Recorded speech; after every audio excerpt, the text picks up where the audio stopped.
자, 오늘 게리 베이너척 알레프님의 요청에 따른 게리 베이너척 차트 한번 읽어보도록 하겠습니다. 저는 이분을 모르는데 찾으려고 하다 보니까 일자리 대신 일거리를 찾아라, 소셜미디어를 통해 사업을 가장 성공시킨 인물, 이렇게 해서 고객의 마음을 사로잡는다, 커뮤니케이션 곧 정성이 중요하다, 좋아서 일해야 성공할 수 있다, 블로그는 집이고 페이스북과 트위터는 별장이다, 열정과 끈기가 있어야 한다, 이렇게 성공하시는 분인 것 같네요. 이분이 어떻게 이렇게 성공을 할 수 있었는지, 과연 이 사람은 성공을 염두에 두고 무언가를 한 것인지, 혹은 그냥 하던 대로 했는데 빌 게이츠처럼 부자가 됐는지 한번 보겠습니다. 그렇죠. 26, 44가 없습니다. 이게 없어요. 그래서 제 느낌에 따르면 이 게리 이분도 빌 게이츠처럼 그렇게 된 게 아닌가, 그런 생각이 약간 들기는 합니다만 한번 일단 보겠습니다. 자, 전 항상 타입 먼저 잡고 들어가죠. 목센터와 감정센터가 12, 20의 채널로 이어져 있는 감정 매니페스터입니다.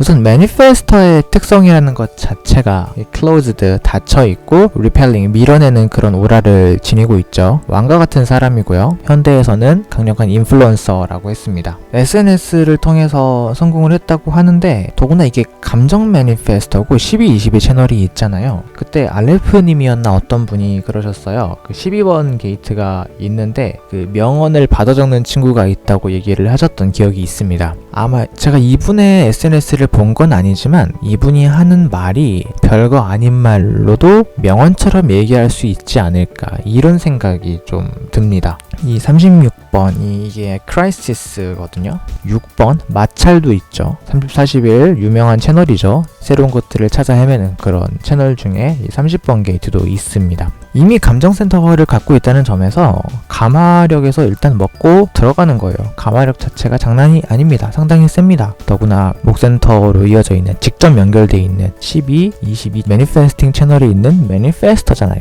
그래서 자신의 이런 성향을 드러내는데 어려움이 별로 없었을 것 같아요. 이 감정적으로 차분해지기만 한다면. 물론 그게 어려운 일이긴 하지만 매니페스터는 사실 가만히만 있어도 매니페스터인지 티가 납니다. 그게 인간관계에도 그렇고 본인이 성공한 SNS에서도 당연히 두각을 드러냈을 것으로 보입니다.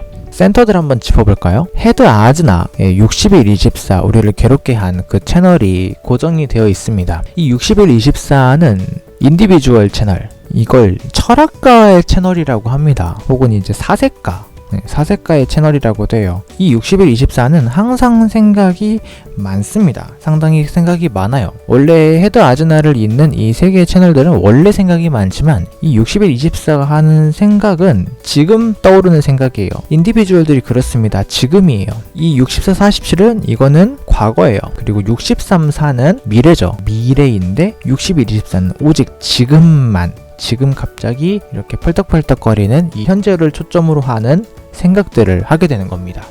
알레프님, 마르쿠스 아우렐리우스의 명상록이 생각나는 부분이네요.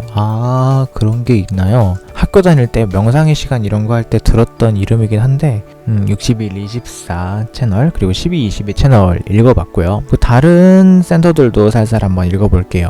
물론 이것도 정오 기준이라서 이제 확실하진 않지만 특이하게 스플린하고 이고가 프로푼이에요. 네, 이 두 센터가 프로푼입니다. 의외죠. 그리고 G, 세이크럴, 루트는 게이트가 있는 미정입니다. 그리고 이걸 보고 뭘 생각을 해볼 수가 있냐면은, 이건 제 생각입니다. 게리 씨가 처음에 SNS로 사업을 일으킬 생각을 했을 때 만약에 이 이고가 있었다면 그렇게 불확실한 일에 투자를 할 수 있었을까? 아마존 창립자도 20년 전에는 단칸 사무실에서 혼자 일을 시작을 했더라고요. 물론 제가 그 사람 차트는 모릅니다만 이 이고 센터라고 하는 거는 금전과 의지력 그리고 지위예요. 이고 센터가 있으면은 돈 감각이 있고 버는 것도 이제 좀 잘하고 이런 것도 사실이지만, 그런데 이 게리 씨는 이고가 프로푼인 거죠. 이게 돈이 될 거다라고 시작한 게 아니라 이게 돈이 될 수도 있고 안 될 수도 있겠지만 한번 해볼까? 라고 시작하지 않았을까 싶습니다.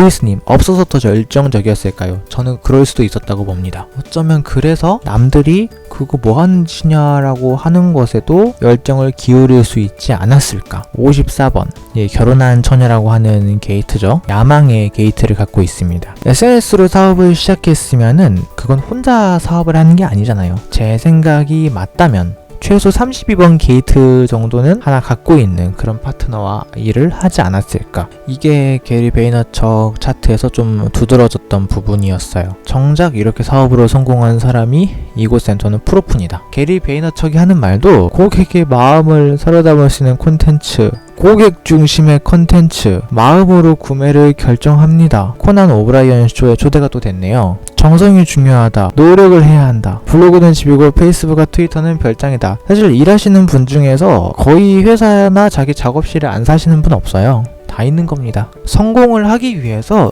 SNS를 손댄 게 아니라 SNS로 뭘 하다 보니까 성공을 한 게 아닌가. 저는 그렇게 생각이 듭니다. 게리시 차트를 의뢰해주신 알레프님은 4426 채널을 이미 갖고 계시잖아요. 없는 사람도 되면은 되는 사람은 당연히 잘 됩니다.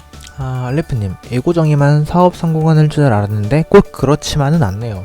네, 빌 게이츠 때도 그랬고 이 게리 베이너척 때도 그랬고 생각보다 이고가 반드시 있어야 사업을 성공하는 게 아닙니다. 처음에 휴먼 디자인을 접하고 서킷이나 센터를 이해하시는 분들이 그러면 저는 이 이고 센터가 없으면은 성공을 못하나요?